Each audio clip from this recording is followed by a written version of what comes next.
మీ మొగుడి మీద గెలవాలని చూస్తున్నారా? అయితే మీరు ఆల్రెడీ ఓడిపోయినట్టే. వినడానికి చేదుగా ఉన్నా ఇదే నిజం. ఒక్క నిమిషం ఈ వీడియో చూడండి. ఒక భర్త ముందు మగాడ్లా కాలర్ ఎగరేయాలని చూస్తున్నారా?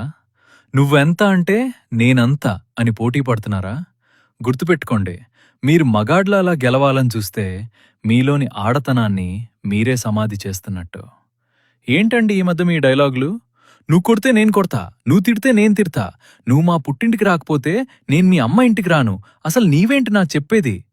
ఇలా పంతాలకు పోతే యుద్ధంలో ఒక్కరే గెలుస్తారు కావచ్చు, కాని ఈ జీవితంలో మాత్రం మీ ఇద్దరూ ఓడిపోతారు.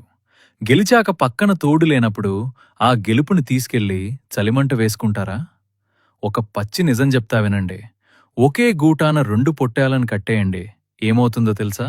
అవి ప్రేమించుకోవు. కొమ్ములు విరిగి రక్తం ఓడినా సరే ప్రాణం పోయేదాకా ఢీకొంటాయి.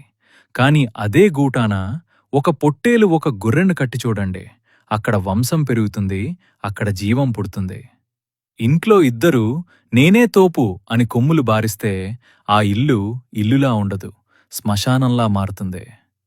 ఒక్కటి గుర్తుపెట్టుకోండి, మీ భర్త మీ ముందు ఒక ఆడంగిలా ప్రవర్తిస్తే మీకెంత చిరాకొస్తుందో, మీరు కూడా మీ భర్త ముందు ఒక మొండిరాయుడిలా ప్రవర్తిస్తే ఆయనకు కూడా అంతే అసహ్యం వేస్తుంది. అసలు మీరు మగాడ్లా మారిపోతే తను మీతో ఎందుకుంటాడు?